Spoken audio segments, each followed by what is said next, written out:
Bonjour les amis, je voudrais faire une vidéo pour répondre à une question que quelqu'un m'a posée sur ma chaîne YouTube. Il s'appelle Jean et il m'a demandé si je pouvais définir ou dire ce que la vision sans tête n'était pas. Qu'est-ce que n'est pas la vision sans tête? Donc j'ai trouvé la question intéressante puisqu'en général on demande plutôt qu'est-ce que c'est que la vision sans tête? On cherche à la définir positivement, qu'est-ce que c'est? Et là, Jean me demande qu'est-ce que ça n'est pas? Alors, j'ai trouvé la question intéressante, je vais essayer d'y répondre. Alors, d'autant que c'était une question que je m'étais posée dans mon livre L'éveil spirituel. Dans l'éveil spirituel, au chapitre 4, j'avais fait un chapitre qui s'intitule Ce que l'éveil n'est pas. Ce que l'éveil n'est pas, je vous mets là le plan du chapitre, sur l'écran. Alors, ce n'est pas exactement la même question que la vision sans tête, mais ça y ressemble. Alors, donc, qu'est-ce que la vision sans tête n'est pas? Alors, pour répondre à cette question, je me suis fait aider. J'ai demandé hier aux amis qui étaient en Zoom avec moi quelle réponse ils donneraient. Et donc, j'ai rassemblé tout ça.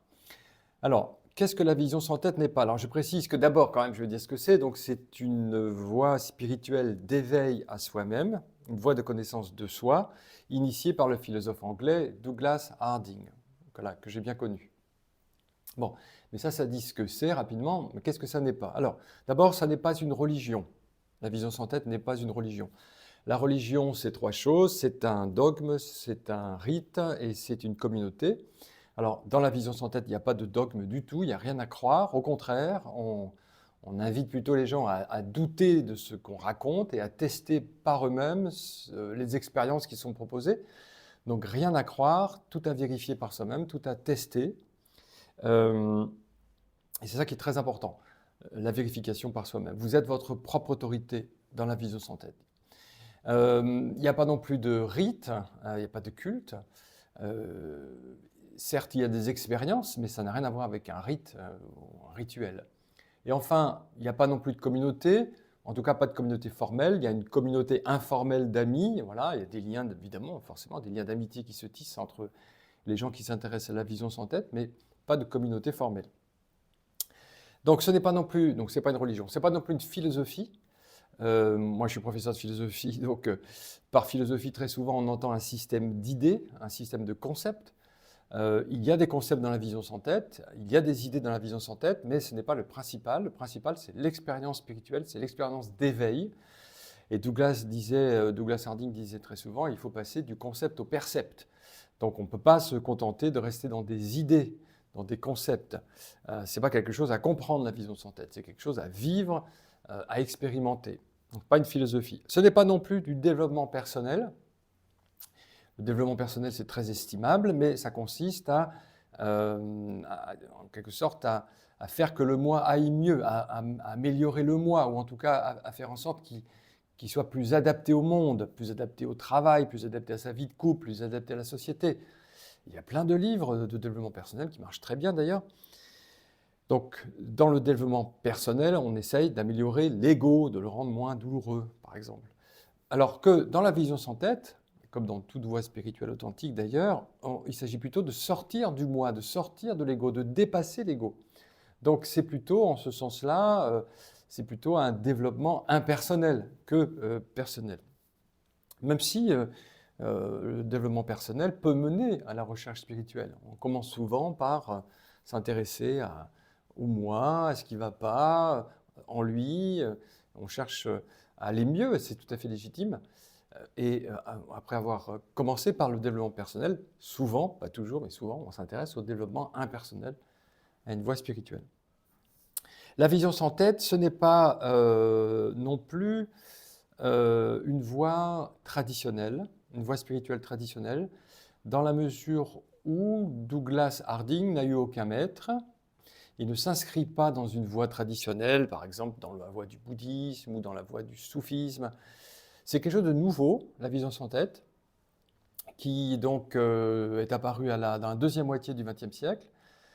Alors, donc, ça n'est pas une tradition, mais ça a à voir avec les traditions, parce que l'expérience proposé dans la vision sans tête, l'expérience d'éveil à soi, nous place au cœur de toutes les grandes traditions spirituelles.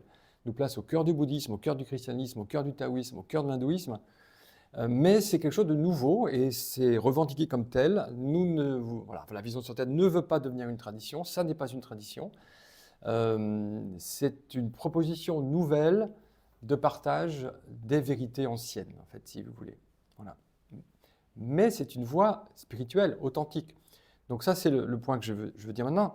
La vision sans tête, ça n'est pas un simple outil qui viendrait se surajouter à des voies spirituelles existantes. Parce que je vois, il y a beaucoup de gens qui sont engagés dans des voies spirituelles, bouddhisme, hindouisme, soufisme par exemple, et qui découvrent leur vraie nature, qui s'éveillent à leur vraie nature grâce à la vision sans tête, grâce à des exercices de la vision sans tête. C'est-à-dire qu'ils découvrent le cœur de leur tradition grâce à la vision sans tête. Et donc, ces gens retournent à leur tradition, ce qui est tout à fait légitime, hein, mais peut-être en ayant l'impression que la vision sans tête, c'est juste un outil, un formidable outil, mais qui voilà, ne peut pas se passer d'une véritable voie spirituelle. Alors en fait, je le dis, pour moi, la vision sans tête, c'est une véritable voie spirituelle qui conduit aux plus profondes réalisations spirituelles. C'est une voie spirituelle en elle-même. Ce n'est pas juste un outil en plus d'une voie traditionnelle. Maintenant, c'est une voie inclusive, la vision sans tête. On peut tout à fait pratiquer le bouddhisme, l'hindouisme, le christianisme à partir de la vision sans tête. Ce n'est pas du tout un problème, en fait. La vision sans tête est inclusive, vous faites ce que vous voulez avec. Mais disons que pour moi, c'est important de dire que la vision sans tête, en elle-même, est une véritable voie spirituelle nouvelle, moderne, et qui, à mon avis, très très adaptée au monde moderne. Alors ce n'est pas non plus une voie progressive, hein, puisqu'on est avec cette vidéo dans le qu'est-ce que ça n'est pas. Donc ça n'est pas une voie progressive, c'est une voie directe. Les voies spirituelles progressives nous invitent à cheminer le long d'une voie et au bout de cette voie, dans X temps, X années, peut-être X vies, on atteindra le bout de la voie, on s'éveillera à sa vraie nature. La vision sans tête, c'est une voie directe et on commence par l'éveil à sa vraie nature. L'éveil à sa vraie nature, c'est tout de suite. Ce n'est pas demain, ce n'est pas après-demain, ce n'est pas dans un an, 10 ans, 10 ans, dans 10 vies, c'est tout de suite. En ce sens-là, la vision sans tête, elle se rapproche de toutes les voies traditionnelles directes qui existent. Par exemple, elle se rapproche du Dzogchen tibétain, elle se rapproche du Shivaïsme du Cachemire hindou, elle se rapproche de l'Advaita Vedanta, elle se rapproche du Zen chinois, qui sont aussi des voies directes. Alors, la vision sans tête, ça n'est pas non plus une thérapie psychologique. C'est un peu ce que je disais avec le développement tout à l'heure personnel. Ce n'est pas une thérapie psychologique, c'est-à-dire qu'il ne s'agit pas ici de soigner le moi, au niveau du moi, mais de dépasser le moi, comme je l'ai dit. Il ne s'agit pas d'explorer son inconscient, d'explorer ses pensées. Il ne s'agit pas de s'intéresser absolument à la psyché humaine, mais d'aller au-delà, de sauter au-delà de la psyché humaine, de sauter au-delà de cette dimension. Et donc, ça n'est pas une thérapie, même si, on peut dire en un sens que c'est la thérapie ultime, parce que quand vous découvrez votre vraie nature, eh bien, ça a des répercussions énormes et profondes sur la psyché, sur le moi, sur l'individu, qui va beaucoup mieux. Mais c'est comme si le bien-être du moi venait par surcroît, en fait. On commence par s'intéresser au soi, on commence par s'intéresser à ce qu'on appelle l'espace d'accueil, à la vacuité, et de cette découverte eh bien, découlent des effets extrêmement positifs pour notre vie humaine, pour notre individu, ça c'est sûr. Alors ce n'est pas non plus une voie qui cherche des états mystiques extraordinaires. Il ne s'agit pas d'atteindre un état particulier, un état de béatitude ou un état d'énergie, je ne sais pas, extraordinaire, non. C'est tout naturel, il s'agit de revenir à ce qui est déjà là, à ce qui nous est déjà donné, à ce qui est tout à fait simple, tout à fait ordinaire, tout à fait naturel, qui est notre vraie nature. Qu'est-ce que c'est notre vraie nature?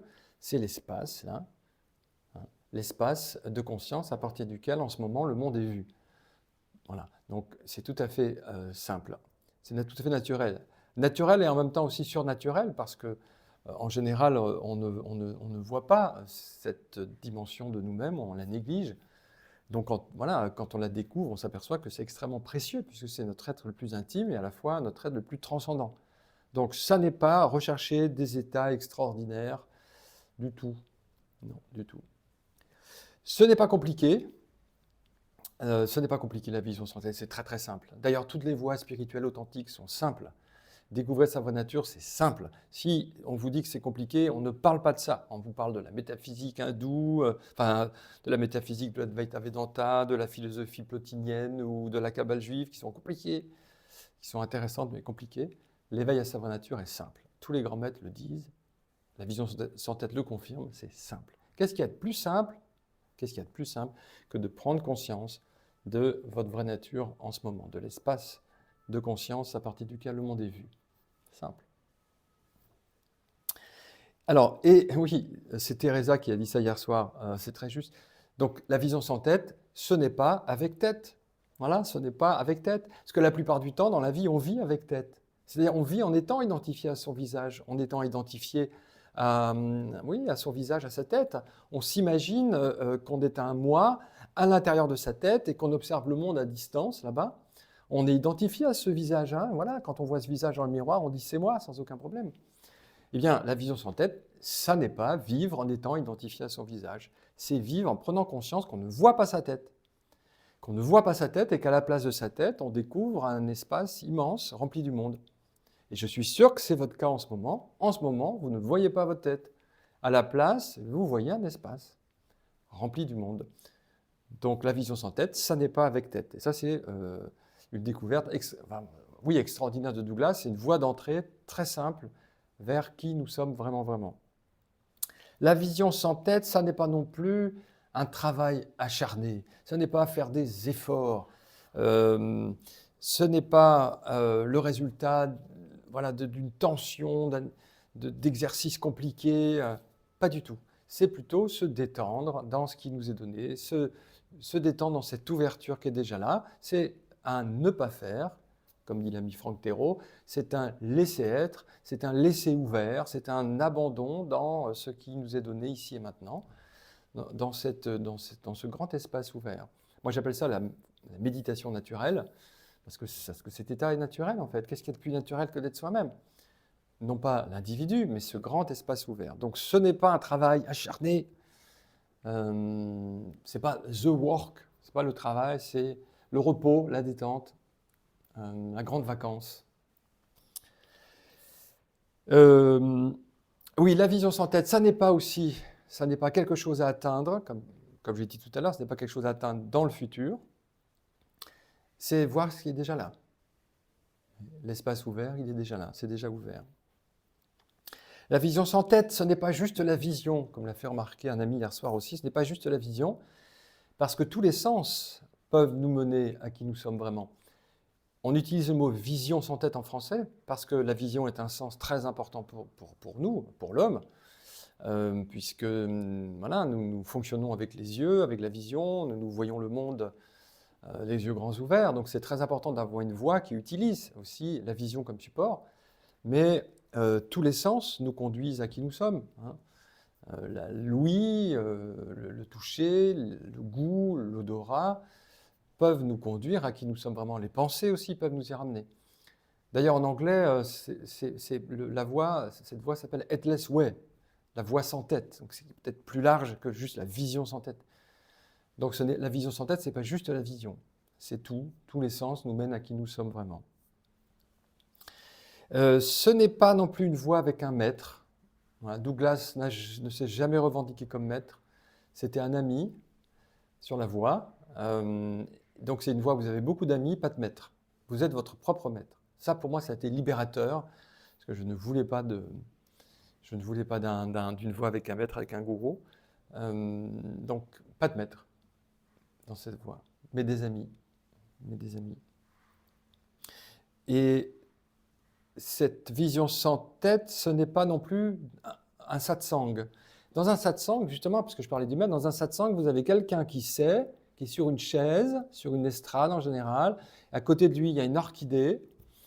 Et puis il sait, et puis les autres ne savent pas et posent des questions pour essayer de comprendre ce que pense le maître. Pas du tout.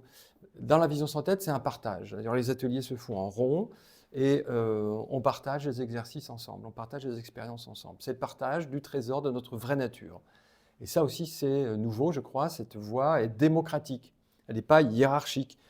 Elle n'est pas du tout pyramidale, voilà, elle est horizontale, on partage ensemble qui nous sommes vraiment, vraiment. Voilà.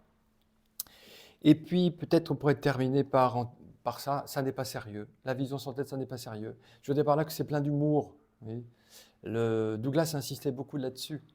Il faisait remarquer que le diable est sérieux, très sérieux, il a aucun humour. Mais dans la vision sans tête, il y a beaucoup d'humour en fait, parce que spirituel, ça veut dire aussi, ça veut dire voie spirituelle, et ça veut dire aussi esprit spirituel, ça veut dire aussi l'humour, légèreté. Donc ces expériences que nous faisons sont des expériences voilà, qui sont pleines d'humour et légères, mais en même temps, ce n'est pas sérieux, et en même temps, c'est très sérieux parce qu'il s'agit de notre vraie nature, et s'éveiller à sa vraie nature, c'est le but, je crois, de notre vie, même si c'est un but qui est déjà atteint, parce que nous sommes déjà. Mais voilà. Voilà ce que ça n'est pas, entre autres, les amis.